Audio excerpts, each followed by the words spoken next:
racing. The JB's Powercast starts now. Hey guys, thanks for tuning in this week. Corey and I with you again, as usual. I would say now, it's the usual thing. Absolutely. We're 13, 14, somewhere in there. Something like that, yeah. Yeah, so thanks for tuning in. Good week, I think. I think more things are opening up and people are outside. And More things are opening up, people are outside. Kind of like last week, there's the news of things being delayed and canceled has started to slow down a little bit. Yep. And there's other things to talk about, which is always fun. Absolutely. Yeah. You know, and I think more and more people are, they're taking a risk, but, you know, going to see the neighbor maybe across the fence now as opposed to through the window. And Well, I think that part of it is people are learning. Saying that they're taking a risk is a bit of a loaded thing. I think it's a calculated risk. Sure. A good example is maybe a neighbor, you know them really well, you know that they also stay inside. Maybe going over and chatting with them, a 1 foot closer is fine. Yeah. Who's to say? Yeah. But people are a little bit more willing to get out there and chat rather than just lock themselves away. Absolutely. Which fine. is nice. Yeah. And the weather's been okay. That's added to the... It makes a big difference as soon as it starts to get nice out. I was out for a walk the other day, and it was like the walking trail was busy. People are still, not. It's not like there's a group of 10 people walking together, but individually or in pairs. Yeah. It's just nice. People are out and seem to be enjoying themselves. So Yeah, happy. yeah. Before we get into the news, did you walk through the warehouse this morning at all? I came straight here. No, Straight I didn't. here? Yeah. Fury tires, 400 tires arriving today. So we've got amazing inventory coming into the building. The team's working on it as we speak. Thankfully, we're doing this, and I'm not helping. I was going to say, you're point. going to be back there after this. I know that. Yeah, for sure I will be. But check out jbspowercenter.com. Come into the store, ask about Fury Off-Road Tires. Awesome. They're a great deal, and now we've got an additional 400 on top of the 300 we had in stock already. We literally have piles and piles of tires. You bet. Good. Yeah. It's not a tire that I guess I could put them on my truck, but Yeah, of course. Yeah. I don't think they'd go on the Subaru very well. I'd have to re-engineer a few things. Would be cool though. It would be cool. Yeah. Just a big mutter Subaru. Yeah. Ultimate all-wheel drive. Yeah, it'd be interesting. Lifted up 19s, some 30-inch tires on it. Yeah. Hell yeah. Yeah. that would be interesting. Mm-hmm. We get Steve to do a rendering on that and see if we can't Just throw a picture up, see what it looks like. to see what Yeah. Do Corey's- like a big, crazy off-road rally spec, lifted. I actually once, when I had my Dodge Daytona Shelby, a guy stopped me at a gas station once. This is in Grand Prairie. Right. And he's like, "Hey man, nice car." "Oh, thanks, I appreciate it." Yeah. "You know what you should do?" "What? You should lift it up, man." And I was like, "Excuse me?" This is like a 90s, Sure. Yeah. sports car. Yeah. Yeah, you should put a lift on it. Sure. Okay, thanks. Yeah. Well, let's jump into some stories. Absolutely. So there's a few things to talk about. Some are more newsworthy than others. Some are just kind of fun stories. This one caught my eye only because it's sort of an accidental thing that's kind of interesting. So talking about Corvette, 2020 Corvette specifically, brand new mid-engine, came with a splash. Everyone you were just mentioning you went for a ride in one. Yeah, you bet. said it blew you away. It's unbelievable. Like the refinement, Corvette's always been known as the North American supercar. Of course. You get into it, you're low slung in the seat. It's a sports car. Rides a little rough. Completely different feel to this one. You have the option with the technology in it to make it the track car or make it the Cadillac Cruiser. Right. And the interior design and refinement is pretty good. Yeah. So, these are pretty tough to get. And what has ended up happening is that this year, specifically 2020, may inadvertently end up being one of the rarest productions of any Corvette model ever. Oh, right, because Right. So the 2020 already had a pretty low production schedule already. Right. Because it's a new piece, and they didn't want to make a whole bunch. Obviously, the first year, they always sort Sure. of dial it back a little bit. Yep. When the Bowling Green plant got shut down, even as GM's announced which plants are opening and which parts, the Corvette section is way at the end. It's way at the back. Right. So quite a long time ago, they already said, 2020, we've stopped taking orders. They're done. You can't buy one anymore. And the amount that they've made, basically up until this point, is 2,700 around. Wow. So there may be a few more, but at the end of the day, it's going to be capped probably under 3,000. So 3,000 for a specific model year is insanely low. especially in this day and age. Right? Absolutely. And we're not talking. It's not a $1 million Exotic. Aston Martin supercar. Right. Yep. This is a production vehicle. Right. So what's kind of interesting is that the production number tends to be so closely related to its value, right? Especially with these types of cars. Sure. Whether it intended to be a numbered thing or not, years down the line, it ends up being, oh, well, that 2020, that first year of that mid-engine, that was a big, splash car. It made a big difference, all this technology.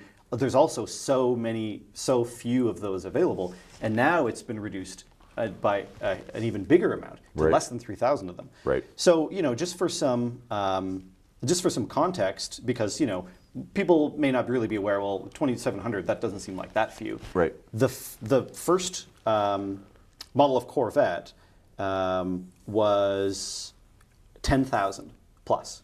So the very first one that they made was 10,000 plus. It jumped up, about 10 years later in 1970, there was 17,000 of them. 1980, there was 40,000. Right. So 40,000 in the 80s to 2,700 is an insanely difference. Obviously, the 80s Corvettes were different. They were generally a little more mass-produced back then. Yeah. But even if we dial it back a year, the 2019 had 35,000. 35,000 of last year compared to 2,700. It's 10 times the amount of cars. Absolutely. So now the guys that do have 2020s are being a little careful with them. Sure. All of a sudden, because now it's become, sure, the 2021 is not going to be that much different. It's going to be the same. But a year. But a year. But again, there's people have always equated value to rarity. Of course. And all of a sudden, this car that was originally scheduled to be pretty rare now is actually super duper rare. Sure. So it'll be kind of interesting to see whether or not that holds out in the future as oh, you got a 2020? Wow, that's there's only so many of those around. Any more that get made after this point, they're all going to be 20. I think when they restart the plant, which maybe as late as the end of the month, maybe June, July, those, even though we're still in 2020, those are going to be numbered as 2021s. Right. 20s are done. Yeah. They're not making anymore. Yeah. So any orders that didn't get filled will automatically be bumped. Even the guys that put orders in for 2020s will be bumped to 2021s. Right. So you can't even get them anymore. And it's interesting, Corey, because if you think of that spectrum of, okay, we're in North America, 2,700 cars, but you got to think that some of those are going to leave and go worldwide. Absolutely. So you imagine you're in another place in the world and you order a 2020 Vet, well, you're almost guaranteed you're the only guy worldwide that's going to have one in the area, being that most of North America are going to have them, but some of them will. Some of them ship are going out. to be exported. Yeah. Dubai, how many are they going to have? Right? A handful. I assume. Exactly right. That'll be gold plated and but platinum wheels. Exactly, but worldwide, to only have 2,700 produce of something is crazy. It's crazy low. Right. You think of, that's less. In that plant alone that make those cars, there's probably between all the production and the facility and the design, there's thousands of people that work there. Oh yeah. So it's not even one car for each employee. Nope. Yeah. Not that that's how that works. No. If so, I'd go get myself a job. Yeah. Somewhere. Somewhere else. Working for free, but getting a free car. Yeah. Not a bad idea. That seems like a trade-off. When the car's worth $100,000. Yeah. Exactly. Okay. Yeah. One for every model year. I like that. Yeah. So anyway, it's just interesting. It'll see whether that affects ultimately down the road how much a 2020, what the value is, and what the resale ends up being. Sure. If that holds true, or if that just becomes a weird blip year where they didn't make that many. And you can't really predict that. No. A lot of people tend to buy. I find that nowadays, low production number cars, they obviously don't hold the same stake as they did years ago. Sure. And part of that is, well, now we're in the future, so those low production ones are even more rare now. But at the same time, you've got guys that will buy up new, GT500s and stuff. Sure. And those are all pretty low production. They'll hang on to them. You'll see a few years later they've got them for sale, and it's like, oh well, one of 10,000. Yep. And it's like, yeah, okay, but it doesn't quite have the same impact now, No, agreed. as it did then. So Agreed. I don't know. It's one of those things that, not that you could ever predict the future value of a car. If you could, we'd all be millionaires. Of course. Because we could just play that game. But it's one more factor that could or couldn't have a pretty big determination on what that car ends up being. Yeah, and I mean, like you said, we can't predict fast forward 40 years from now, and a roadworthy car is nothing because now they're airborne. Yeah, Like exactly. the Jetsons, right? But who knows? We can't, right? It but could be the last gas Corvette ever made. Exactly. And That's not an unreasonable statement. You're absolutely right. And that might only be 5 years away. Exactly. Yeah. To say, oh, well, you're still on the old petrol engine. Yeah. Sure am, right? Got the last one. Yeah, last Got that one. 2022, baby. Yeah. Remember when the world went upside down? Yeah. I got one, right? Interesting. That's cool. That's real cool. So the next thing, this is kind of neat. If you are interested in trucks at all, Hyundai, those Korean guys that seem to make a lot of cars and be very popular, they have a truck. They've been talking about this for a while. Wow. They've had some concepts. They've been saying they want to make one, and they've sort of said that they are going to make one, and no one's really ever seen anything for sure.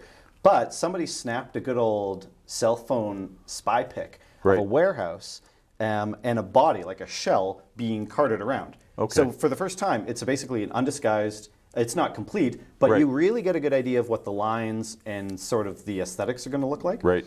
And I mean, it's interesting. It's, it's going to be a compact pickup for sure. So that plays into the new Ranger, the Colorado. Yep. And Dodge is talking about getting back into that, and Maybe. they may or may not. Yeah. But it's Hyundai. Sure. Which means it's going to be super affordable. It's going to be probably super reliable. It's going to be crazy well equipped. Yeah. And how it's going to live up to as far as like towing specs and torque, and I don't know. But at the same time, that's a small segment of the truck market that's been undisturbed for basically ever. Other than the Mazda, which was just the Ranger. Sure. They didn't really have a hand in that other than just saying we're going to make it too. Yeah. And Ford said, all right, fine. Yeah. Now we've got quite a bit different stance company. Hyundai's approach to making vehicles is a lot different than Ford's and GM's. Coming out with a piece in a market that hasn't really had that kind of competition. Agreed. I think it's going to be interesting. I've always kind of been a fan of the compact truck. Sure. I've never owned a full-size truck. I've always come very close to owning a compact truck. I just kind of like the small size. Yeah. I've never really needed something super big. And I don't know. I'm interested to see what it looks like. Like it's, looking at their history as a company, it's probably going to look pretty good. Well, you have to think so, because if you compare their current models of SUV and car, they all look pretty damn good. Yep. The styling cues, the like you said, the technology involved and interiors are just phenomenal. I wouldn't say they're a fraction of the cost. No, but they're definitely more affordable. But they're way more affordable. Yeah. Like I bet you this truck comes in, people are sort of expecting it's going to be coming in about 25 grand. Right. Which for a truck is nothing. Right. Even comparing it to like you can't get a full-size pickup truck for less than 60? Yeah. Realistically, Yeah. for anything that has any decent equipment on it. Yeah, agreed. Yeah. And I mean, that's been their whole game. Hyundai's, their base models come with heated seats and heated steering wheels and Bluetooth and infotainment and everything. You can't really buy an unequipped version of that. That's right. So, how someone like Ford and GM is going to deal with, now all of a sudden their 10 variants of trim models. It's gone. Yeah, versus the 3 that Hyundai's going to have. That's right. And their base model one probably slots in around the mid-level for 10 grand less. Yeah. I don't know. Yeah. Interesting, because like I said, I've owned a Hyundai. I had Genesis. I thought you said that very quietly. Yeah, well, quietly because of what we're sitting next to. But I've owned a Hyundai. Yeah. As have I. No, I've owned a Hyundai too. Yeah. Yeah. There's no shame. I no longer own it. Me neither. Right. And it was good though. It was a good car. It was a great There's car. nothing wrong with it at all. No, it was a great car. It was refined. It was comfortable to drive, and I bought it because it was I told my wife it's the poor man's Mercedes or the poor man's Lexus, right? Yeah.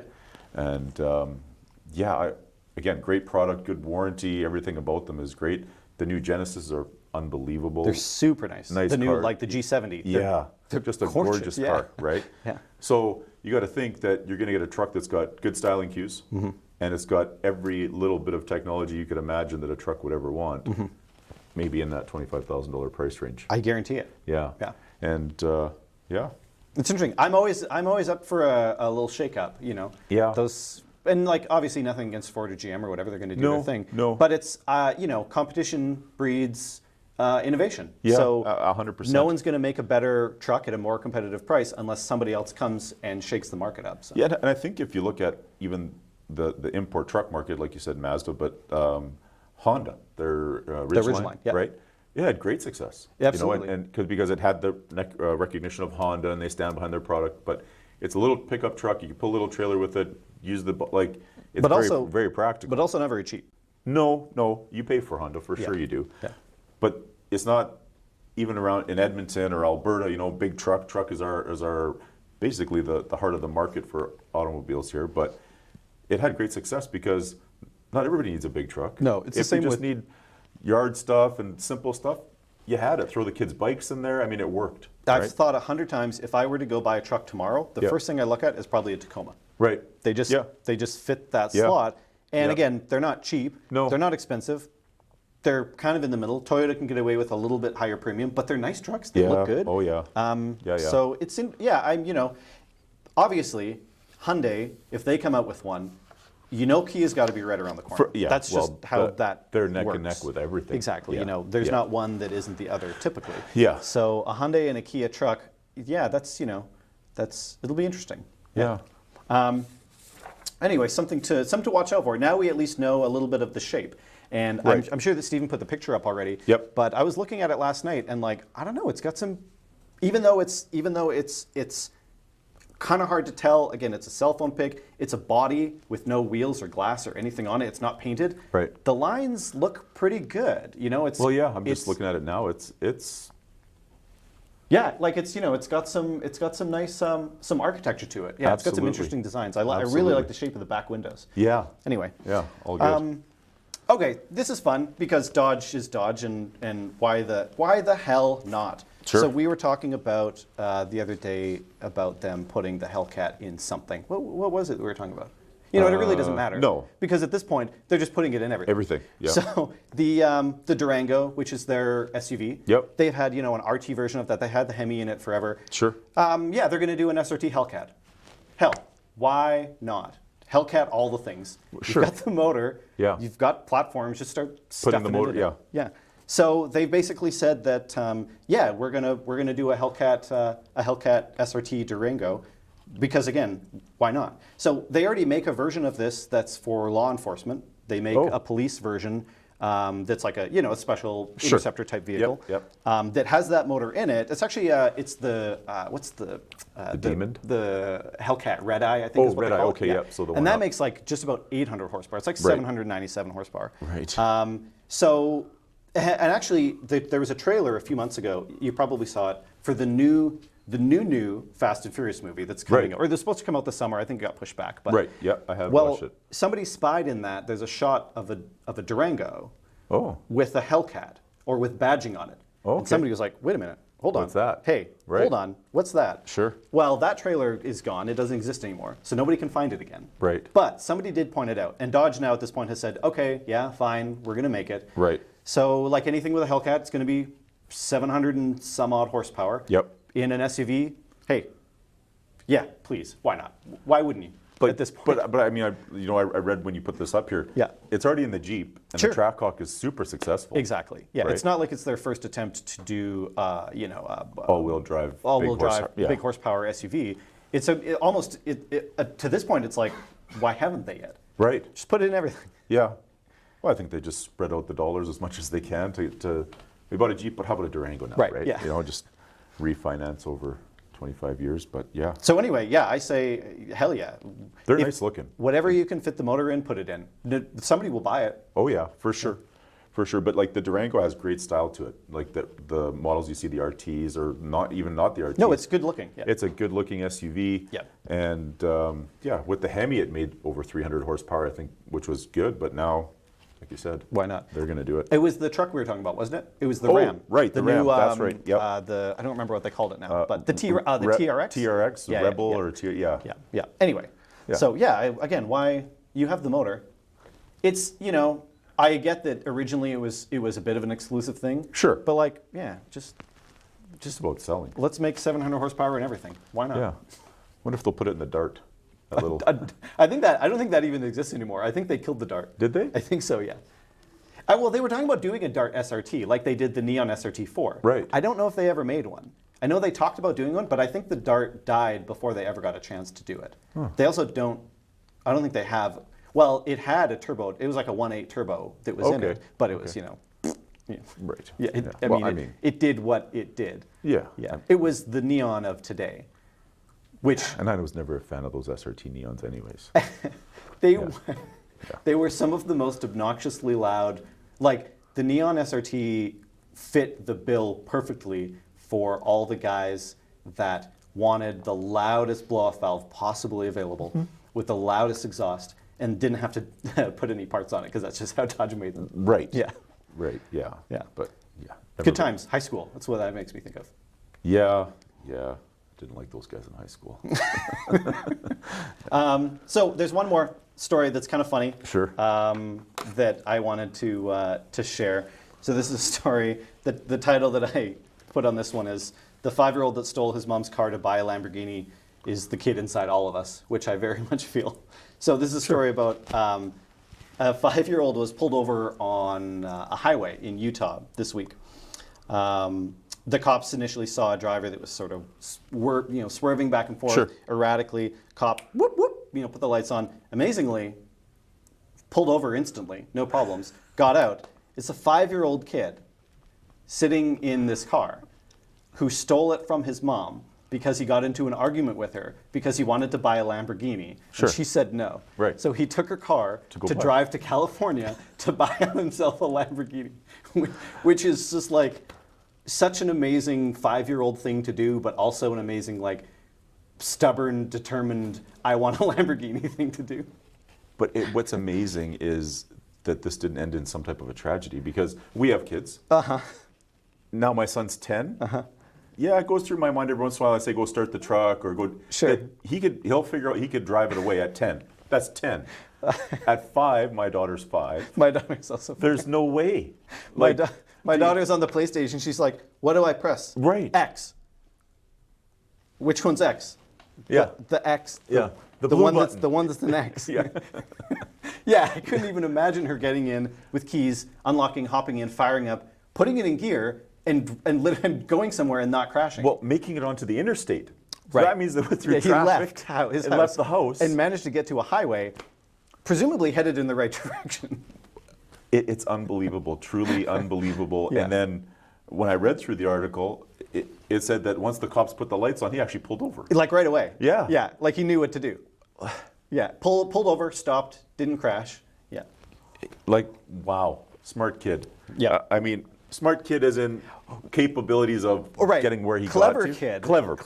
Better word. Clever. The best part about it was, at the end of the day, he pulled over, he explained the whole story. I'm sorry, Mr. Officer, I'm driving to California, I'm going to buy a Lamborghini, it's my dream car. Yeah. Guess how much money he had on him? Well, I wouldn't imagine a whole lot. I mean, he's 5. Right. But he took all the money he had. I'm going to buy a Lamborghini. $3. Like my kids will have a piggy bank with like, I don't know, maybe $80 in it. Yeah. That almost seems reasonable from a 5-year-old perspective. Like, Yeah. Oh, I have much money I $100. have. I'm rich. Yeah. But yeah, no, he had and is in the States. So I assume 3 American $1 bills. Yeah. Crammed in his jeans. Yeah. Let's go buy a Lamborghini. It's thankfully nothing bad happened, but Absolutely. it's remarkable that at 5 years old he managed to start the car, put it in gear, drive out to the interstate, realize police are behind him and turn the lights on, pull over, stop. Yeah. explain the story. Hey, I fought with my mom. I'm done with her. I'm going to buy my own car. It's going to be a Lamborghini. Yeah. Mom said no. I said screw you. I'll go do it myself. And did. Yeah. Yeah. Yeah, it's a pretty crazy story. Yeah,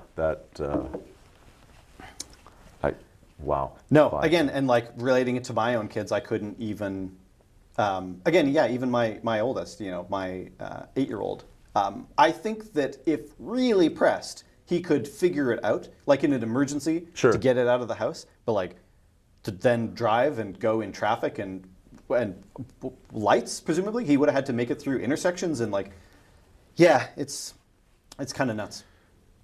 Yeah, like it's hard to comprehend the actual house, interstate, police pulled over. The logistics of the whole thing. And the whole thing at 5 that he, and had the wherewithal to be like, hey, let me tell you what happened. Right, yeah. At home, my mom, I'm done, I decided to go. And presumably, like according to the story, pretty calm about it too. Yeah. Not like crying. Not like, oh my God, I'm what in have trouble. I done? I'm 5. in trouble. Yeah, but he was like, all right, here's what happened. Yeah.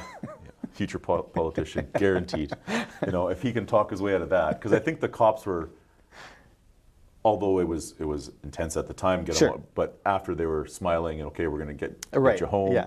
And then I think further on the story that he actually got a ride in a real Lamborghini from somebody that's seen the video. Did he? I didn't see that part. Yeah, you know, it's hey, maybe he'll buy the small car for now, and in the future, especially if he's a politician, he'll be able to buy like 10 or 12. No problem. Right? I mean, because taxpayer dollars are easy, right? There's no pun intended for our government, but hey, all good. Perfect. Well, I mean, that's sort of the stories that we have today to talk about. So it was great. What's coming up next? I know we have something a little bit different today. Yeah, we've got Fern Pedro. He's the brains, muscles behind our JB's engine program, as you see sitting next to us here. So we're going to have Fern on here after the break, and we're going to talk JB's engine program. Nice. Yeah, you bet. Nice. Cool. Well, thanks so much, guys. Stick around, and we'll have that coming up. And otherwise, yeah, we'll see you later. Check out the all-new Xtang Exceed, the latest design in seamless and secure hard-folding truck bed covers. The tri-fold design offers full bed access when open, and the flush mounting system adds a seamless and polished look to your truck when closed. This is Xtang's most advanced tonneau cover yet, with a state-of-the-art EnduraCoat moisture-proof covering and a secure, industry-first rotary latch that delivers tamper-proof security. Xtang Exceed is now available at all JB's Power Center locations or online at jbspowercenter.com. Free shipping available now. Get the best selection of car audio at jbspowercenter.com. Get the best brand names in the business like Kenwood, JVC, Rockford, Diamond, Alpine, and DS18. Now with fast free shipping. When you order by 4 p.m. Mountain Time, we will ship your order same day. Shop online now and you get 100% satisfaction guaranteed at Canada's place for car audio, jbspowercenter.com.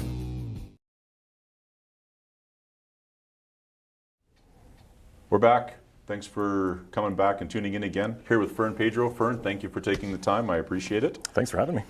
So Fern, I guess before we get in, I mean, we're going to talk engine program. We're going to talk motors. That's exciting. I can't wait to hear it.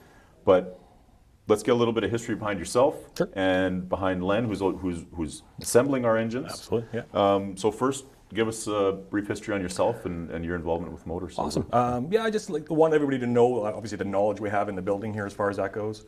When people drop, the kind of money they do on building a performance engine, they want to make sure they get the right stuff and make sure it's put together right, and they're not getting steered in the wrong direction. There's lots of opinions out there. They're like belly buttons. They're everywhere. Yeah, you bet. Absolutely. Most of them aren't worth a crap, but it is what it is. My background is I've been doing it for 30 years. Okay. I started off in the business in a machine shop. In the back of the shop, I was lucky enough to work for a company that was really a small company. Sure. So there was two of us in the back, one guy running the front. So the biggest benefit to that is I ran all the machines. Oh, right. So it was you. It was me and one other guy. The owner was Doug Jobs, great guy. He really liked the grind cranks. Okay. That was his deal. That's how he started off as far as that goes. So in the majority of it, like he was doing a lot of the crank grinding, and I was kind of doing the rest of the stuff. Okay. I'm not saying I did it all. I'm not going down that route, but it's the nice thing was in the bigger shops you got stuck in front of one machine. So you could resize rods all day, or you bored on the block, and that's all you did. You did nothing else. That's all you did. So I had the privilege of being able to bore in home blocks and rebuild cylinder heads and flow bench and dyno and port, and I kind of did it all. So that was my beginning. So the knowledge was there. Growing up, as far as that goes, was tenfold. It was great. So I was able to get my fingers in everything. Well, and I think that's a testament to small business that we have in Alberta or in Canada in general. And that, when you say that you got a chance to do everything, it's something that, when we had Jim on the show, right at the beginning, that he said the same thing. He goes, when he started JB's on the south side, he was out cutting the dash and putting the stereo in. Absolutely. Right? So absolutely. It's a testament to a passion that you have for motors, and the fact that you had to be the guy because guess what? Small business, and you were the guy. Absolutely. That's awesome. You relied on yourself, and that was it, right? Sure. So, and it's and the knowledge that comes with it. Like it's just you learn all the different steps. So when we're talking engine as far as that goes, when I'm putting combinations together, it's not from stuff I read in a magazine, right? Or my buddy told me to do this, sure, right? Sure. It's all come from experience. Having the dyno, having the flow bench. We know what kind of we needed. We know the combinations that get the certain power that we were getting. And it's way easier nowadays, that's for darn sure. Like, back in the day, when you go back 30 years ago, a small Chevy to get 400, 450 horse out of it, You worked hard. Yeah, absolutely. You ported those heads, you had some big compression and all that stuff, 450 horse, 25 years ago, 30 years ago, that was a healthy engine. Yeah. Right? It was nothing to laugh about. And you're right. Sure. And talking to guys like Mark Campbell and those, and Holly and all those guys with the new latest technology and fuel injection, and then the guys from SCAT and the rotating assemblies, the materials they're using are better. Absolutely. Let alone the computer grinding technology that, they put parameters that they want in, and it's to the perfect degree, to the lobe separation that they want. There's no, the guy's not grinding it. It's a machine doing it. Exactly. And it's cool to see that the technology's come away, but assemblies come a long way too, and the way things are done. So fill us in a little bit on Len. Len, you know what? We were lucky enough to get Len. Yeah. Len's been in the business a long time, just like I have and stuff like that. You mentioned Mark Campbell. Yep. He started off at Campbell Automotive years and years ago. Okay. So he was in the back doing the machining and all that stuff. And, that business kind of got sold off, got bought out by another company. Len stayed there, but then he kind of took on a bigger role, machining and running the front and the dyno and all that stuff. So same thing. Like, he's got all the experience. He's dabbled in everything. Right. Right. So he comes from a background where they did 400 horsepower motors, and they did well over 1,000 horsepower motors. So to have his knowledge here and just how meticulously he is. I've been around the block a long time, so I've seen how people assemble motors and stuff like that. And we all have our own little niche as far as what we like to do. Sure. But Len, man, it's awesome to watch him work, because he's super conscious about what's going on, checks every little thing, and that's kind of the biggest. One of the things we'll kind of get into as far as that goes. You're not getting a crate motor. Right. This is not a GM crate motor. This is not something somebody else is building or anything like that. We have a local machine shop that catering to us right now. I've been using that gentleman for a long time. He's been doing my stuff for about 15 years now. Sure. Great guy. He really knows his stuff. Again, been in the business for 35 years. Right. So he's got the experience with him. All these engines are pretty much handcrafted. Right. So when you come to us, as far as we'll have combinations set up that are going to get you a certain amount of horsepower. We'll work around your budget. Like, there's especially nowadays. There's lots of options. 20 years ago, when you started, when you talk offshore stuff, Chinese heads and so on and so forth, and intake manifolds, the quality really wasn't there. You saved a bunch of money, but in a lot of cases, it was a poor quality fit or poor finish or what have you. Sure. It's come leaps and bounds. The technology that's out there with the machines you're buying and stuff like that, the product's way better. Right. So, we'll have different price points. We got a guy who, can't afford a set of AFRs that are, $2,800 for a pair for small block Chevys, but can afford $1,400, so we can get him into a set of Speedmasters. Sure. Right. Which is, a brand that we're dealing with now as far as that goes. I hate to throw them under bus, but 8 years ago, I wouldn't trust this stuff as far as I can throw it. Right. The quality wasn't quite there for it. As far as the price point was there, we love the price point, but the quality wasn't there. We had brought the line in for a little while, but then got rid of it pretty quick. We just didn't like the quality. At JB's, Jim Bell, all these years, he wants to get you a deal. He wants to save people money and stuff like that, but he doesn't want to sell crap. He stands behind his product. Absolutely. And and it's my reputation's on the line too, not just Jim Bell's. That's right. I've always I've got my customers, my people. I'm dealing with third generation customers now. Their dads, kids are now buying off me, right? So that relationship goes a long ways. Sure. Right. So we stand by the product we sell. I know a lot of people are going to start looking at the offshore stuff and kind of slamming it as far as that goes. We poke and prod it in house. Like, all these heads are now coming in house as bare castings. Right. So we actually assemble them in house. We check the valve C run out on these things. We check the valve guides, making sure everything's good as far as we can go. Right. The machining process and everything on it, they're bang on. We cannot, discount out the quality that's there, but the price savings is huge. Right. So for the guy who's on the budget, we can get him into a really nice motor, at a decent price. And that's great to hear. I mean, it's local guys. It's experience that's locally crafted and grown, which is nice. I like hearing that.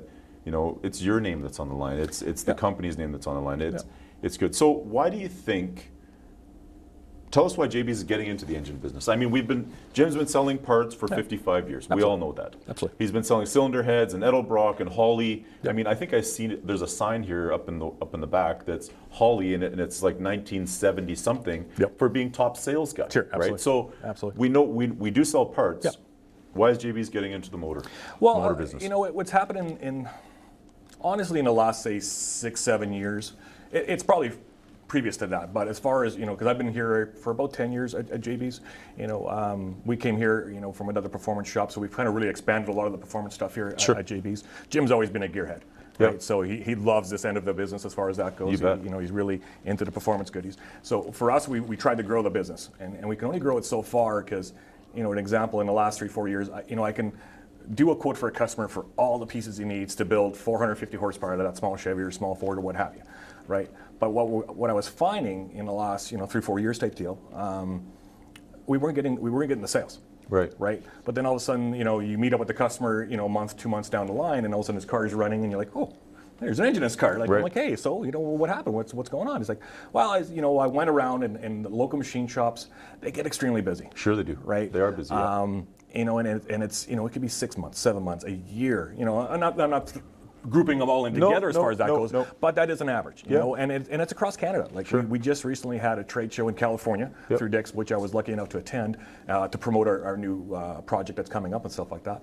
And I got the same answer from everybody, like whether it's BC or Manitoba or Ontario or what have you, they all had the same issue. They all want to build custom engines for the customers so they can hand pick everything, right? Crate motors, here's your crate motor, off you go. Some guys might want something a little bit different or what have you. Sure. But they all had the same complaint. It was just too long. Right. 6-7 months nowadays, especially this day and age, nobody wants to wait for anything. No. It's an Amazon world, right? Yep, so absolutely. click, add to cart. I want it as quick as I can get it because I want to get my project going. Right. So we're trying to get, take that weight away for our customers. Right. So we're building up inventory, and obviously we're in the infancy stages of what's going on right now. Sure. We've been doing it for about 3-4 months, building up our inventory, and so on and so forth. But we're trying to have short blocks, long blocks, and also just machine blocks. So that's where it's going to be a little bit different because I find a different crowd of people out there now. Like 25 years ago, there wasn't a lot of guys that wanted to assemble their own motor. Sure. Right. You got a handful of the guys that give it a shot and go for it. Absolutely. But most cases they want you to assemble a motor. Yep. Nowadays with the online world and YouTube videos and everything else, there's a lot more guys assembling their own stuff. Yeah. Right? They're taking the extra time to do it, checking the clearances and all that stuff. So we set it up, the program, so you can walk into a JB store, grab a machine block. So it's completely machined, hot tank, MagnaFlux. All our blocks get the same processes. So we're basically blueprinting the block for the customer. Right. So we're, like I said, hot tank mag, we align bore the blocks, we grind them for stroker clearance, we deck true the block. And what that means is a lot of guys, you'll always hear blueprint engine. Sure. Okay. So when we machine the blocks, we try to make them as true and as close as possible as being perfect. Right. As far as an OEM block goes. Yep. When they build them from factory, especially the older stuff, it's a production piece. Of course. Right? It's going to a production car. They really don't care if it's going to be off 15, 20 horsepower from each other because they just get kicked out the door. Right. So when we surface these blocks, I'm going to start with that process there. Okay. You can surface this block and get the thing straight as an arrow, right? But the problem is it can still be off side to side like this, or even taller and shorter from side to side. Right. Right. And it doesn't affect the sealing of the cylinder head. It's still going to seal fine and all that stuff. But if you got this deck a little higher than this deck here, say 10th thou, it's going to make less compression on this side. Right. So now that right. rod and piston is really kind of fighting each other on the crank going up and down. Right. Right. So what we do is, in the machine process, is we actually hook up a fixture to the block. So when we set up to surface this block, we're going to surface it exactly 90 degrees to the crank. Right, so then you can do 90 to both sides. Exactly. Right. And we make sure that this side is exactly the same height as that side. Right. So this, a little extra step to make sure everything's true that way, makes it run better, makes it run longer, and you get more horsepower. Right.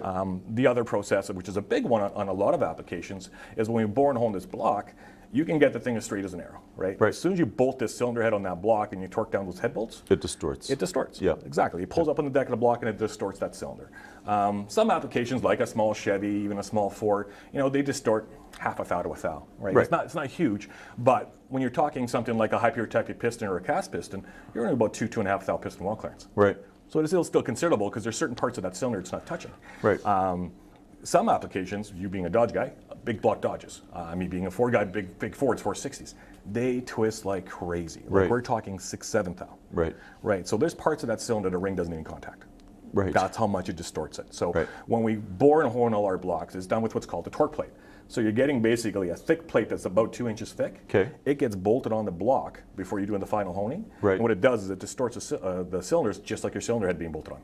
Right. Okay. Right. I So understand. then we go in there and straighten the thing out, make it true. So you're pre-doing the distortion. Exactly. Right. So right. if you well, after the processes, if you measure one of our blocks, like let's say a 461, right. you're going to find a thing crooked as hell. Right. Right. But once you go bolt your cylinder head on it, it actually straightens it out. Right. So now it's running as a true cylinder. So Interesting. your rings last longer, more horsepower. Like in some applications, like big Dodge, big Ford, some of the ones that really twist hard, you're talking 25, 30 horsepower gain. Sure. Right. Sure. And just the life of the engine. Right? Yeah. It's going to last absolutely. a lot longer. The rings are going to last a lot longer. So this is somewhat free horsepower. Yeah. Right? It's costing you a little more initially to get the machine work done because it is an extra process. But in the end, you're not filling it up at the gas tank. You're not, right. filling up a nitrous bottle to get an extra power. Right. It's free horsepower. Right. So, in a lot of cases, those blueprinting of those blocks will pick you up minimum 30 to 40 horsepower. Yeah, and that's that's cool to think of, because when you think of distortion and the amounts, like you said, it's in the thousands. Like it's not much. Yeah. But that distortion is right at the top. Yep. Right. So, from what I've read, and I learn as we go and stuff, but all the power is made right at the top, right at the cylinder head, and basically you need everything to seal and be perfect there. Absolutely. And then at the bottom, it's basically along for the ride to go right back up to make the power back at the top again. Yeah, you're squeezing it all at the top. Yep. Blueprinting and correcting that distortion, absolutely. Yep.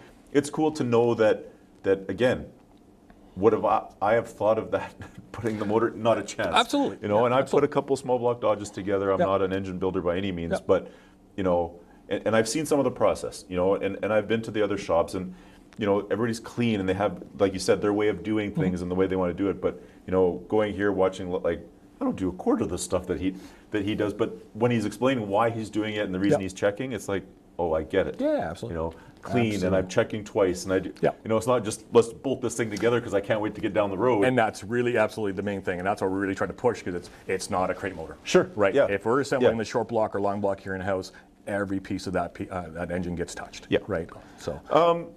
So. Okay, great. Machine work and stuff. Let's talk internals. Okay. So first thing, what are we using for rotating assemblies? At the moment, we're using SCAT rotating assemblies. We've had a long relationship with SCAT. They're a great company. Sure. They're one of the originals back in the day. I think the regional owner, the original owner is still there. Still there, We just met him actually a few months ago. We did a tour of their facility and stuff like that. Their stuff is top notch. It's one of the companies. We've dealt with Eagle in the past and some other companies and stuff like that. And not to slam those guys, because we don't have issues with stuff blowing up as far as Eagle goes or anything like that. But what we found, because we did have Eagle and SCAT at one time as joint lines, with the Eagle stuff, we found it wasn't really ready to go out of the box. Right. Right. Not that I'm telling you SCAT's 100% there either, but Eagle, we always found that pin bushings always had to be opened up if the clearances weren't quite there. We've had some cases where even the rods had to be touched or something like that. Sure. So for kind of going back a little bit, as far as the customer coming in the door, like, you can buy the machine block, take it home and assemble it yourself. Right. Right. So, we're setting up these blocks with the SCAT ones. Honestly, 98% of the time, what you're getting out of that box, you're going to be able to check your clearances and put that motor together without having to take it back to a machine shop. Right. Right. Right. Where Eagle, I wouldn't have that confidence. Okay. I'd honestly probably say, and people are going to shoot me on this one, but 65% of the time, you'll be able to do it. Right. In a lot of cases, everything I've done at home, because I've been building engines forever, even at home, because obviously customers kind of stuck with me and so on and so forth. Yep. But the Eagle, you'd always have to open up pin bushes. There's always something. So you weren't able to literally take the damn thing home and assemble it and have some fun. Right. Where, SCAT, like I said, 90% of the time you can actually do that. You don't need to take it back. So the do-it-yourself can take it home. Cool. Take your time, check all your clearances, do all that stuff. We're here to, call us, ask us questions as far as that goes. Yep. But it's definitely setting up for the do-it-yourselfer. And if you don't want to, then we can do the assemblies in-house. Right. Like, we can assemble that short block for you if that's what it is, and you can bolt the rest of the valve train on.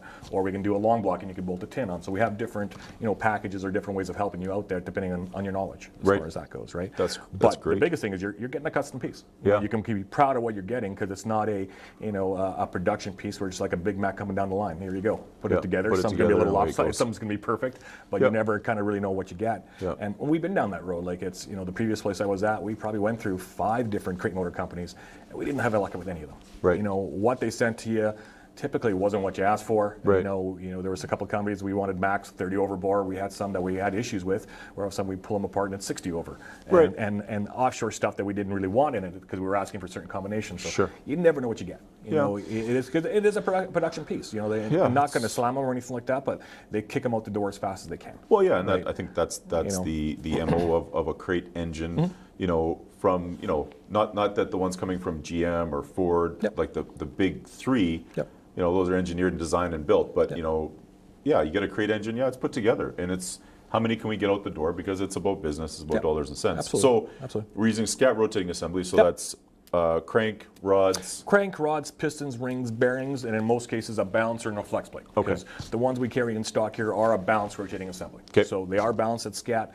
They're within a certain tolerance as far as that goes. You're not going to have any issues. I've yet to have a scat rotating assembly cause any kind of vibrations from the factory balancing as far as that goes. Yep. It's a great company. You know, and some people start splitting hairs in here, like it's got to be balanced within a half a gram. And again, I don't want to sound like the hack out there, but man, it's when you're building 400, 500 horsepower, you know what? You don't have to have it to half a gram. Right. It's not the reality of it, and I'll argue that with anybody out there because a perfect example is you look at the new motors, LSs, Hemis, Coyotes, and stuff like that. Guys are putting turbos on those things and boosting the crap out of them and getting 800,000-900,000 horsepower out of a factory engine. Right. Well, if you're going to tell me that a factory engine is balanced to half a gram, not a chance in hell. Right. So, it's a good analogy for him because you're right. I mean, again, factory engines still assembled in quantity to try to get them in the vehicles and out the door. So hey, they're balanced close. Don't get me wrong, but they're not to a half a gram. You know, and we're not building 9,000 RPM engines. There's applications where you've got to get that tolerances as tight as you can because you're going to scream the thing in higher RPM or horsepower levels or what have you. That's not what we're doing here. We're setting up our engine program to really cater to the average guy. Sure. Right? Different budget-wise as far as that goes, but you're getting a good quality piece that's going to last you a long time. We're going to, take that money of yours and stretch it as far as we can. Sure. Right? And that's why we have multiple different applications. We're not pushing the offshore stuff. We have AFR, we have Dart, we have Edelbrock. We can build you what you want. Tell me what your budget is and what kind of power you want to get, and hey, we'll make a combo for you. Yeah. So let's move up to the cylinder head program. Let's talk a little bit about the cylinder head program. What valves are we using? Obviously you can order off the shelf Edelbrock cylinder heads. I've done it. Great piece. I bolted them on my small block Dodge and they worked. But give us a little info on the cylinder head program. Well, honestly, we're looking at the program more again based on getting customers a better deal. Okay. Right. I love Edelbrock, great company. Dart, AFR, all great stuff. There's a few companies out there. Honestly, some of the bigger ones were. Again, nothing that's blowing up or anything like that, but the machine tolerances on the final product really aren't there. Right. They're quite bad. Like there's a couple of companies, I'm not going to name names because they're good companies and we like them, we have great relationships with them, but valve job runouts that are 10 to 15 thou. Right. Right, which a lot of people probably don't know what that means, but there's that much taper. It doesn't sound like a lot, but that's a lot. Right. Every time that valve comes down and it's 15 thou out, it side loads. So you're going to get premature guide wear and stuff like that. I can tell you with the heads, the Speedmaster 79 is the company that we're doing here. I've yet to pull a set out of the box where we've had more than 1 thou run out on a seat, which is awesome. That's phenomenal. So you can't crack the guys.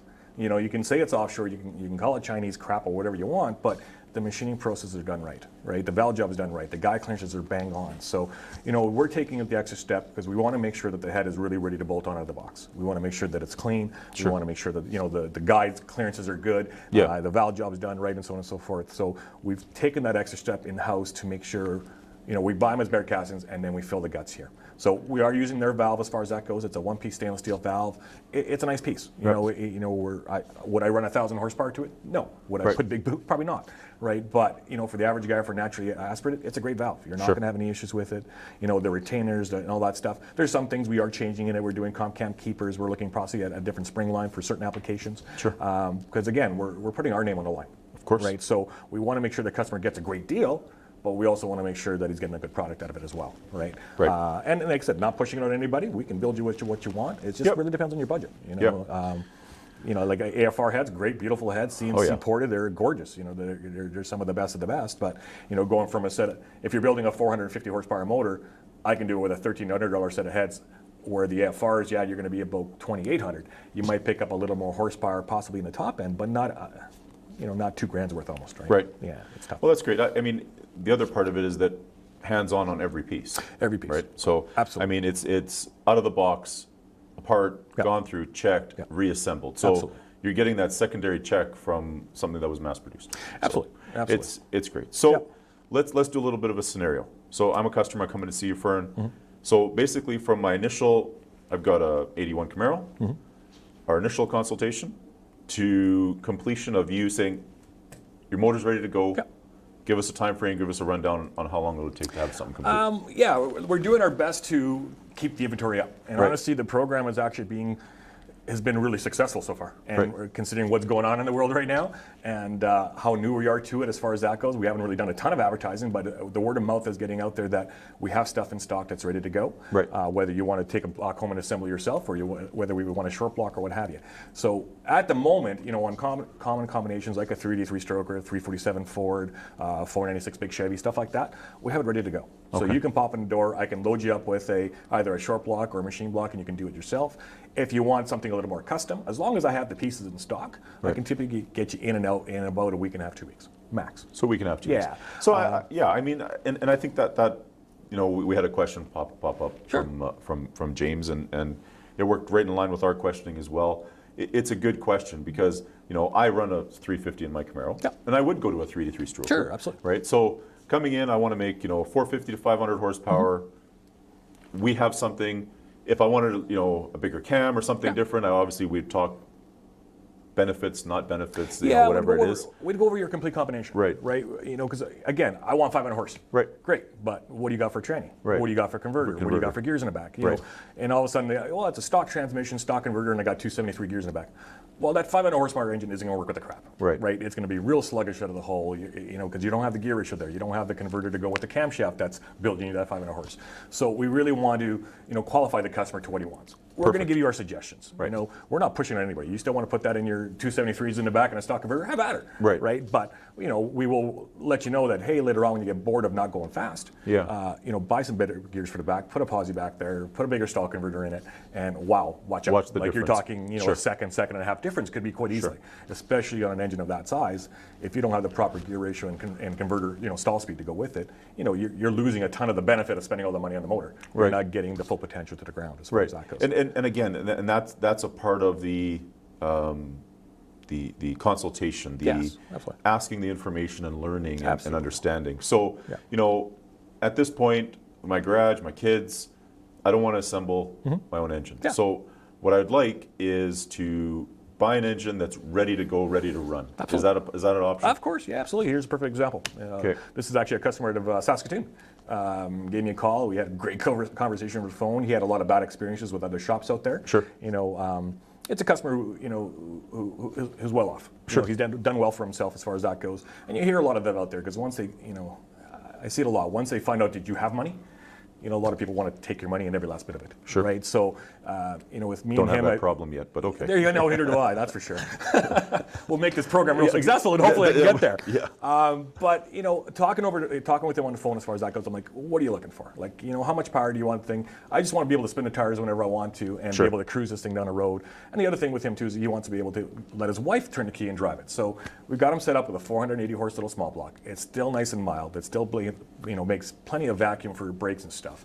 We're hooking them up with a fuel injection kit. And that's the biggest complaint out there. A lot of the engine stuff like that, it's, I even got personal buddies who don't drive their cars because, they stink like gas. Or their wives don't want to, go for a ride in them because they leave the car smelling like gas. And nobody wants that, right? Us, when we were 20, we didn't give a shit. It was kind of like cologne to us. So, you bet. We kind of liked it as far as that goes. But, a lot of technology nowadays, we can make that better for you. And we can make it to the point where now you enjoy driving your car. I know we're talking engines, but even back to suspension and stuff, getting a Rytec suspension kit in there and some wood brakes. It's an initial investment there, but once you get it in your car, you want to drive it. You bet. A couple of years ago, I'm a big Ford guy, but I bought a Fairlane, 66 Fairlane, just to cruise around in. So I remember specifically driving that thing home, and it was driving like a bag of crap.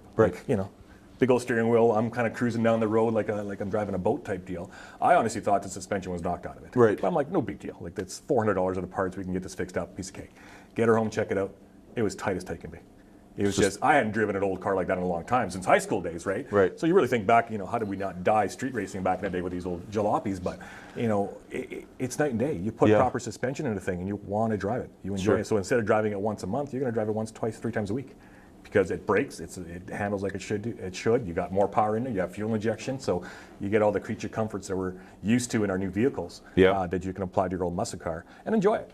To have $80,000, $90,000 with a muscle car in your garage and drive it 4 times a year, to me that's just a waste of money. You might as well put that somewhere else. Right. So. So I mean that's great. So we know now that there's options. You can get the machine block and the rotator and do it yourself. Absolutely. We can assemble a short block for you. take it away that way, Yep. and you can get a complete engine. Yes, absolutely. Right? Absolutely. So there are options. Let's switch a little bit and let's talk some packages. Okay. Okay? Yep. So I guess before we talk packages, I guess we have to say that, our program, and I think you mentioned it a couple times, we're not building all-out race engines. No. We're not.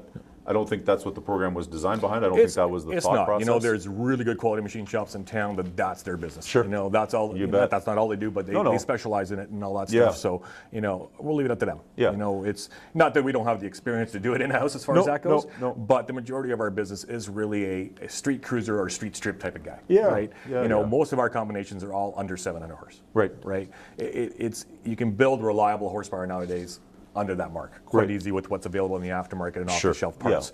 Yeah. It's not like back in the day where it had to be completely custom and everything, custom ported and a flow bench and all that stuff to get to those levels. You buy off-the-shelf parts nowadays and make that happen quite easily, right? So we want to cater to that customer. We're not looking to build 1,000 horsepower twin turbo motors. That's not what we're trying to do here. We're really just trying to take care of the regular guy who's got a little bit of money in his pocket and wants to have some fun. Okay. We can take care of you that way and get you a custom piece. Sure. Like I said, you're Absolutely. not going to get a Big Mac, type of crate engine where it's it's assembled. Here you go. You take it. It is what it is. So we can cater the engine completely to what you got. Sure. Yeah. You betcha. So I guess right off the gate, because we talked about the example with me and my Camaro, ballpark price 383, 500 horse. 500 horse, long block. Yeah, nowadays I hate to throw the number out there because it's kind of somewhat a little bit of a scary number to a certain degree. Sure. But it's all parts, and and especially at the moment right now where our dollar is really, really bad. Yeah. An engine like this right now with the dollar being the way it is, this one here is about a 480 horsepower package. You're going to be sitting roughly about $8,500. Right. Complete as it sits, intake, valve cover, Absolutely. as you see intake it. to pan as far as that goes. Maybe not these valve cars because these valve cars by themselves are about $400. Sure. Because it's got Chevrolet on them, so we got to course, bail yeah. them out of bankruptcy. So Yeah. but easy combos, right? But then there's different points to that. Like you can go, this is a hydraulic roller setup, so just the camera lifters in this setup is probably about $1,500. Sure. Right. So if that's not in the budget, we can go with a flat type of cam. So now you're talking closer to $400. Right. Right. So there's price savings to be had, and there's certain areas where depending on the horsepower levels, we can get you into a little more affordable rocker arm compared to say a high-end comp stainless or something like that. Right. Same thing back to like we were talking cylinder heads. 1,300 versus 2,800. Yeah. So there's places where we can save you money where it doesn't sacrifice quality or performance. Right. Right. As far as that goes. But with that said, though, you have to be realistic in your budget. Yeah. Absolutely. And in your expectation. Absolutely. Right. I mean, Absolutely. If you want to build the 1,000 horsepower because you've seen it online and a guy's building 1,000 horsepower and all that, great. Yep. But you have to understand that there was some money spent on doing it. Absolutely. And those that are the junkyard LS, because that's what you see every day. Yep. I'm building a junkyard LS. It's going to make 1,000 horsepower. Yep. Great. Yep. It probably will. Yep. For a little amount of time. Yeah, for and how then long? and then you're going to do it again, Yeah, right? yeah, And absolutely. because we know people, and I mean James comments on our thing all the time. Yeah. He knows what it takes to build true 1,500 plus horsepower engines, Yeah. and the money and the effort and the thought and everything behind making something like that last. Yeah, absolutely. Is where the challenge and where experience Yeah. and everything comes in. Yeah. Yeah, you could put a turbo on an LS, you could put a turbo on a small block, anything, and it might make 700 or 800 horsepower. Yeah. It'll hold maybe, Yep, but yep. then you're going to be driving, you're going to vent it all over the place somewhere, and it worked. Yeah, it worked, but it didn't last you very long. And all right? the part of those guys, I love those stories because I'm frugal, we'll call it. I don't call myself a cheap bastard, but I'm definitely frugal. So when I see the guy, putting a turbo set up on a junkyard LS and running 8s, good on him. Sure. That's awesome, right? Yeah. Is that what we're doing here? No. No. Because if you actually grab that LS and try to build it from scratch, well, the bearings aren't cheap. The gasket kit isn't cheap. The course rings not. and pistons aren't cheap, right? So it all adds up. So You bet. the You cheap bet. LS is definitely a cheap LS when you're going to the junkyard and keep replacing with $600 motors, and all the power to you. Sure. That's awesome. Like Yeah. you can go Yeah. racing on a budget real Yeah. quick because they're readily available. Yeah. Right? It's just Yeah. that engine. But Yeah. to build it from scratch, those parts add up real quick, right? But you have a hell of an engine when you're done. Like the LS, especially the LS base, like that Yeah. block and crank. Yeah. Get to well over 1,000 horsepower without even Yeah. worrying about it. Yeah. You try to do that out of an old small Chevy or small Ford, you're going to split that thing in half real damn quick. You're not Yeah. going to get very far before Yeah. the catastrophe happens as far as that goes. So we talked long block complete Yep. like this, about $8,500. Yes, sir. Yep. Now I changed my mind. My wife said I can only spend so much money. I want to assemble my own. I want to get a machine block and the rotator next to it. What are we looking ballpark? Same build, but just A machine block, whether it's small Chevy, small Ford, big Chevy, they're all the same price. Right. $15.99.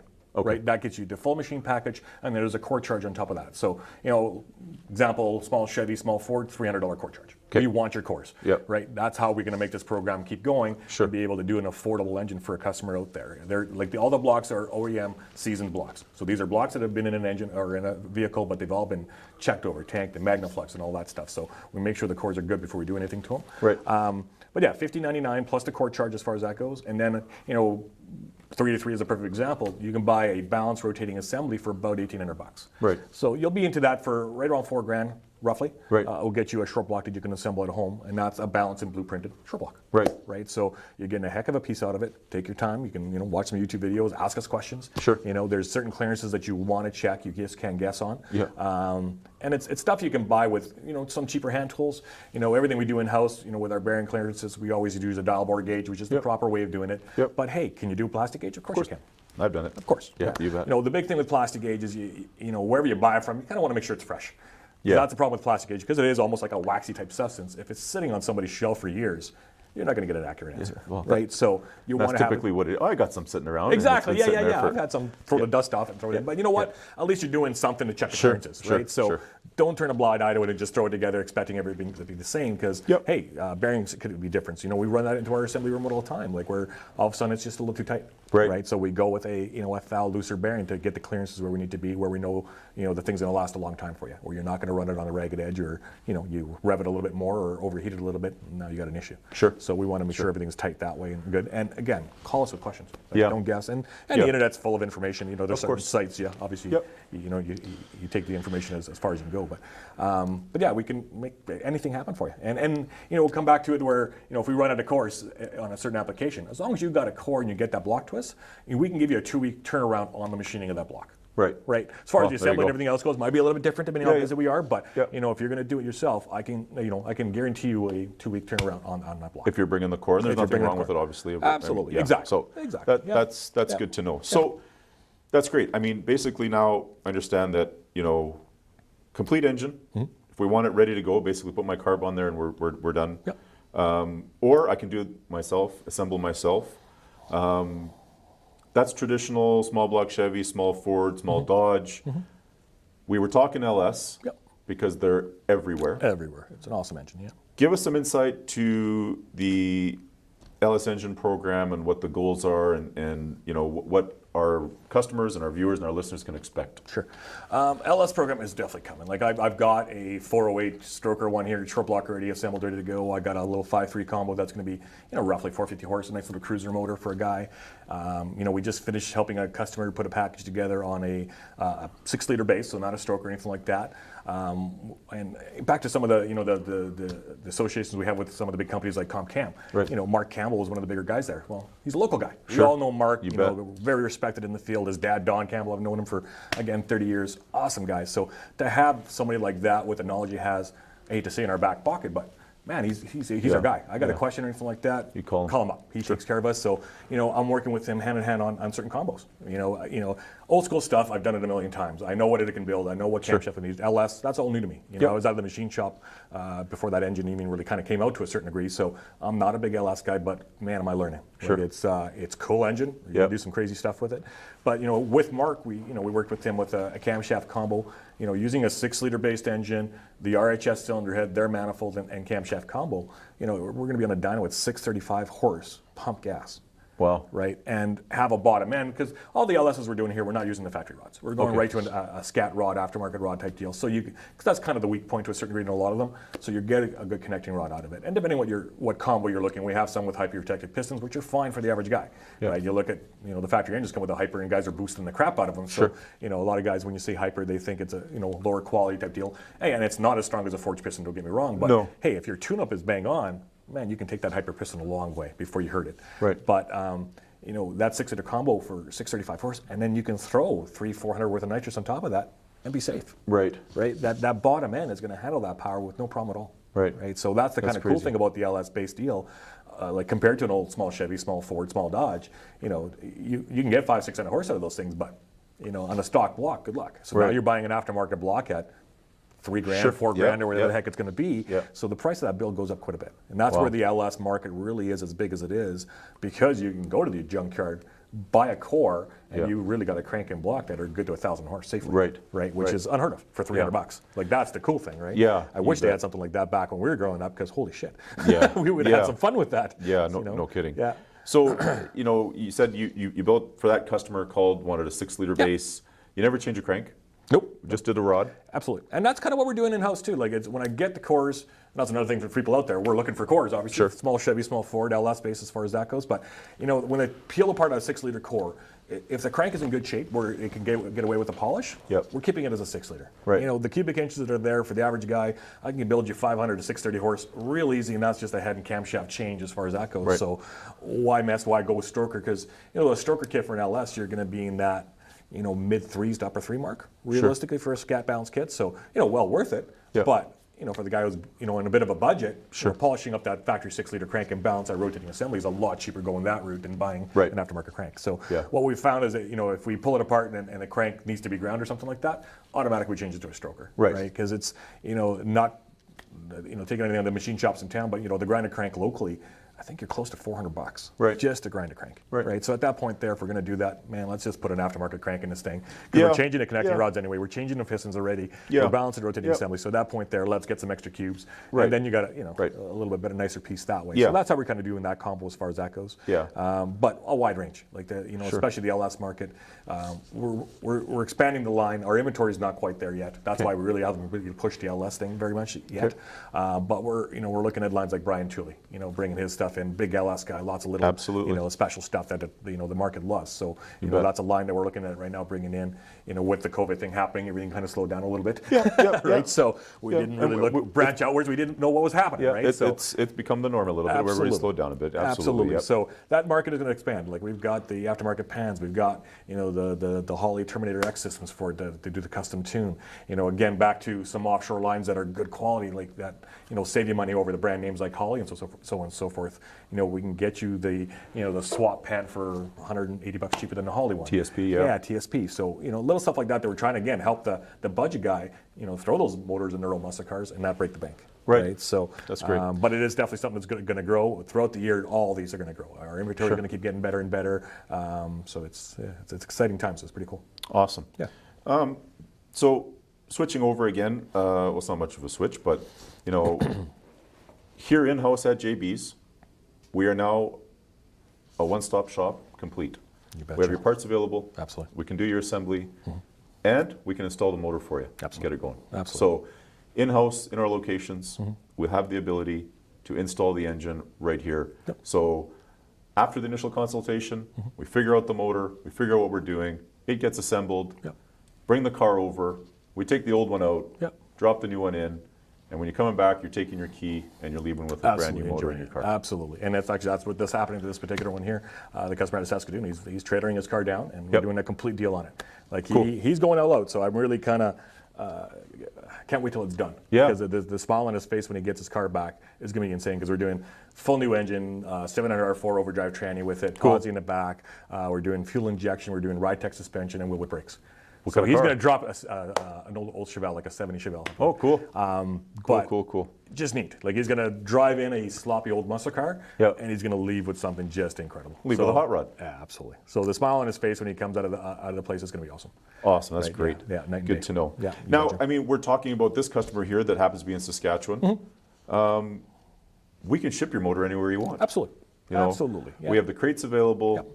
We're getting set up. But basically, you can order your motor, tell us where you are, give us the address, we'll get it ready for you, we'll assemble it, put everything you need, or separate, like we're talking. Put it in the crate, seal it, put your name on it, and it's going to head your way. Absolutely. Right? Yeah. Call us for a quote.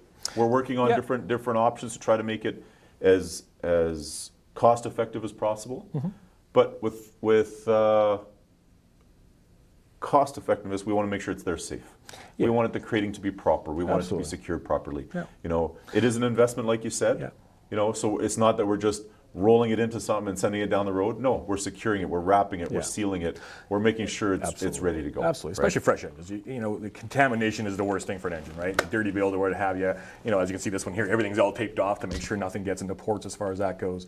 You know, something we shipped obviously gets completely skin wrapped, and then we're going to put a bag over top of that. So you bet. We're going to make darn sure that you know, keep the contaminations away from the engine. So when you get it, it's ready to install, and you're not going to have any problems as far as that goes. So definitely we can help you out. You know, we ship parts across Canada all the time, so it's not an issue there. And honestly, we're really just trying to keep the money in Canada. Right. You know, the amount of crate engines that come out of the States into Canada really blows my mind. Like it's in the thousands and thousands and thousands. Right? Sure. It's just, and I don't blame people. Like it's, you know, they don't want to wait anymore. Yeah. You know, they got their classic car, they want their engine for it. They don't want to wait 6, 7, 8 months to get an engine in their car. So sure. You know, they order it online and it's to their door. Yeah. So we're trying to eliminate, and our pricing honestly is competitive with the crate engines. Sure. You know, there's a couple of companies out there that are I don't hate to call them the low end of as far as the spectrum goes, but they are. Yeah. You know, their pricing is definitely going to beat us as far as what we're doing in a custom piece here. But you're getting a custom piece. Yeah. Right? This isn't a production motor that goes through, and you know, some of the clearances get checked, some of them don't. Yeah, you know, you roll okay. the dice and off you go. Like we said, that's a crate. It is. It's a crate engine. Now you get what you paid, and there's some really good crate engine companies out there. For Don't get me sure. wrong. But we're competitive with them. Yeah. The guys that are doing the job proper, or you know, as close as good as they can get. Sure. You know, we're right there with them in price-wise, right? By the time you ship that engine out of the States and get it to you, because the shipping's insane coming out of the States. Like it's, you know, I've been on to, you know, a good competitor of ours, Summit, out of the States. Everybody knows about Summit. Yeah. So when I was setting up this engine program, I wanted to make sure that we were competitive. You Right. know, we don't want to be $2,000 higher than the crate engine out of the States, because then why would you buy it off me? You know, we might get the occasional customer who wants a custom piece, but you know, the average guy again was on a budget and just wants something to go in his car and have some fun with. You know, I wanted to make sure we were there price-wise, and we are. You know, by the time you ship that engine and stuff like that, we're you know, the same price, if not a little bit cheaper. Sure. But you're getting a custom piece to yourself. You know, and I guess going a little further than that too, because we're going to have these engines and combos in all our stores. Yep. Right? Right now, you know, the way that the company's set up, you know, at the West End store, we do have a back performance counter. So there are 3 guys at the back there that are specifically performance guys. You know, Sure. That's what they've done their entire lives as far as that goes. There's a ton of experience back there. Yep. So again, you're talking to guys who know from experience, not from just reading a book or talking to their buddy and saying, hey, this is going to work. Yeah. But, you know, at the other stores, whether it be the Calgary or our new Northside store, which is awesome. Yep. Very cool pace. If you got a relationship with somebody there, deal with them. Yeah. But, you know, what I've got, you know, kind of talked to the guys and the salesmen and stuff like that, when they're setting up something, call me. Yeah. I want to make sure you're getting the right pieces. Sure. Right? You know, because we don't have, you know, our guys are experienced, but there's some guys that just aren't engine guys. Yeah, Right? that's They're fair. audio guys. Like audio for me, that's talking a different language. Sure. You know, I don't have a clue, and you know, I hate to sound like the old guy, but I really don't want to have a clue. Right. Right? It's not my specialty. It's not what I'm, you know, into as far as that goes. Sure. You come see me for that stuff, I'll hook you up with the right guy who's going to hook you up with the right stuff. Sure. And make sure you get everything, you know, right. I don't want you leaving the store and getting the wrong parts or getting home and missing something like that, because that's usually where you start getting mad. Yeah. Right. You know, especially on certain pieces where all of a sudden it's a $3 piece where you know I needed it, but you didn't give it to me, and then I drove all the way home and I have to drive all the way back. So, you know, for me, I'd rather you make sure you get the stuff right the first time. Keep you happy. You know, everybody's going to screw up every once in a while. Sure. To get a certain piece, right? It's just we're all human that way, but Yep. we want to do the best we can to make sure you get exactly what you need. So, if you got a guy, like if you're dealing with, you know, a certain guy at a certain store, and he's your guy, you've been buying off him forever, great. You can still no buy that problem. engine combo off of Yep. him, but you know, I want to make sure that he's calling me to make sure you get exactly what you need. Yep. We don't need anybody guessing. Again, you're spending too much money on these things to, you know, guess on that or not ask the right questions to make sure Sure. we get the proper camshaft in there Sure. and stuff like that. I think, and that's well said, Fern, because I think the team at JB's, all of us throughout all the locations, I think we're pretty open with a lot of the things that we know and don't know. Absolutely. You know, and Absolutely. most of our sales guys, you know, they don't have, you know, I don't think shame's the right word, but you know, we all have pride and we all want to know our stuff and stuff. yeah. But picking up the phone between our team is not an issue. So if I'm selling a motor, if Eric at the Northside store is selling a motor, if Sierra's selling a motor right here behind us, Absolutely. Yeah. we'll come and ask you just to make sure we're making sure the customer is getting exactly what they need. Yeah. So it's well said that, hey, bottom line is we want to get you what you want for the best value. Yep. We stand behind our product, Yep. and that's the reason to shop JB's. That's the reason to shop local, Canadian. Yep. You know, with the way everything is going, and you know, a lot of cities and provinces and states in the U.S. Everybody's buckling into themselves. They're banding together, which is cool to see. It is cool. It's about time that's happened. Like it's just. Jim's just a great success story. Like when you guys did the interview, I loved it. I watched it and learned a ton about Jim that I didn't know as far as that goes. But there's a guy who has a passion for it. Yeah. Like he's still here every day putting in hours and hours. Yep. And he has his fingers and everything. Yeah. It's amazing how hands-on he is. And he's 70-some years old, and he's not stopping. No. I recently went to a trade show with him at PRI.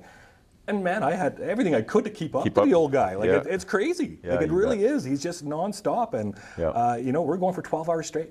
Yeah. Right. And it's the passion he's got, and the people he knows, and what he does for the the local community. Sure. The sponsoring the street legals and stuff like that, and sponsoring certain car shows and stuff like that. He really gives back. Yeah. Right. So absolutely. Try us out. Like it's all our pricing is really set up to be competitive with the big guys, Summit and Jake's. You got to remember you're shipping in brokerage to get it here, and then you got the extra fee on your credit card as far as that goes. So and dollar's horrible. Like so when you're looking at it's $200 American, why are you $300? Well, it's 145 exchange right now. So there's a reason. We're not gouging anybody. We're being price competitive to what's out there in the market online as far as that goes. And if it's honestly an apples to apples, where it's Edelbrock to Edelbrock, Holly to Holly, man, we're going to have the best price. Sure.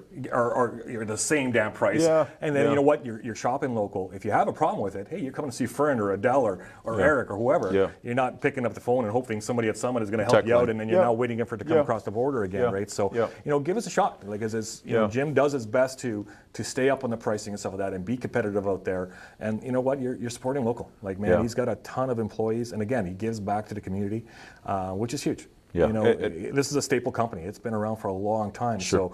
So, he should be proud of what he's done here, and it's going to keep going on for a long time. Yep. He's not afraid to take on new stuff. You bet. Right? We weren't an engine guys before, but now we're going full tilt, and the feedback we're getting right now, it's going to be a huge program for us. We're going to be able to cater to that community here and keep that money local. Yeah. Right? And help the local machine shop. We're now kind of really starting to look for another machine shop as well, because we're at the point where the guy who's doing it for us, he's getting overwhelmed. Sure. Right? To keep up to the demand that's going to be out there. So again, we want to keep that money local. We could buy these machine blocks out of the States and get them here for almost about the same money, but I don't want to give them more money. Sure. Right? No, so I'd rather support the local guys who support the local soccer teams and everything else. Yeah, you're right, Fern. It's the adage of that, when you shop local, restaurant, machine shop, JB's, anybody. Absolutely. That person is taking the money that you're spending with them, and then they turn around and buy groceries and go buy something from a liquor store or a brewery or something, and go have the money's here. It's helping. It circulates in the community. It circulates in the province and in the country. Absolutely, 100%. It's and it's tough. We know especially with eBay. Yeah. It's tough to compete with some of the eBay stuff. Like you got, you have these valve covers or what have you, where there's some knockoffs. It's not even valve covers. You can go to like HID lights and stuff like that. Yeah. eBay, you go to get HID lights for $10. Yeah. Right. Well, why are you guys charging 140? Well, it's not the same thing, right? But if you're comparing apples to apples, honestly, we're right there. Yeah. Our pricing's right there. And again, support local. Support us. We're putting the money back into the community. And Jim is. He's been supporting the community for a long friggin' time. Yeah. Yeah. Absolutely. So I did mention we're a one-stop shop, but Neil Richards, who we had on the program, he is in my opinion, one of the top tuners. Absolutely. Yeah. He's done some crazy stuff. That stuff. Absolutely. Not only Canada, North America. The guy knows his stuff. No question. He said, "Need to get the chassis dyno rolling, then it'll really be a one-stop shop," which he's correct. But we're going to leave that to put Neil and Jim to decide when that comes into the building with the engine program. It's tough because there's like a dozen chassis dyno shops, within 10-kilometer radius of us, right? So but you get what you pay for, right? You do, absolutely. That's why we want you to shop here, because you get what you pay for. Absolutely. We consider ourselves the best, as other places do, but Neil, we'll leave that to you and Jim. Yep. Once our engine program's going, we'll get the cars in, and then, hey, who knows? We don't know what the future holds. We never will. But we'll leave that with him and Jim on figuring out when the chassis dyno will be on the next side of the shop, exactly. right? Exactly. So. Yeah, absolutely. Fern, any final thoughts before we wrap it up here? No, it's, honestly, come see us. Like I said, if you have any questions, I'm hoping they'll be able to put my email up here eventually, Fern Pedro, jbspowercenter.com. If you have any questions, just email me. Again, I'm not trying to pull business from the other stores. If you're dealing with somebody, great. But if you have any questions on engine builds and all that stuff, definitely shoot me an email. Awesome. Or if you're dealing with somebody else where they might have not gave you the right answer you thought was going to be, don't hesitate to call us like that. We do have again, people in the company that are really good at what they do in certain areas. Sure. So we want to make sure you get the right answer and get the right pieces. So not everybody knows everything, but we have enough knowledge in our company that, man, we'll get you the right answer. Awesome. And if we don't know it, we're going to find you the right answer. We're not just going to guess and just get the sale just because we want the sale. That's not what we're about here as far as that goes. So especially when you're coming, talking more custom stuff like this, it's a big investment. So we want to make darn sure that you get what you pay for. Awesome. Yeah. Thank you very much for taking the time. Thanks for having me. It's awesome. Yeah. Thanks for tuning in, guys. We will see you next week. Thanks for tuning in to JB's Powercast. Check out jbspowercenter.com for the latest updates. You can find the JB's Powercast at jbspowercenter.com, YouTube, and Facebook. Don't forget to like, follow, and subscribe. JB's Powercast is a JB's Power Center production and is produced by Stephen MD and Sean Lansman.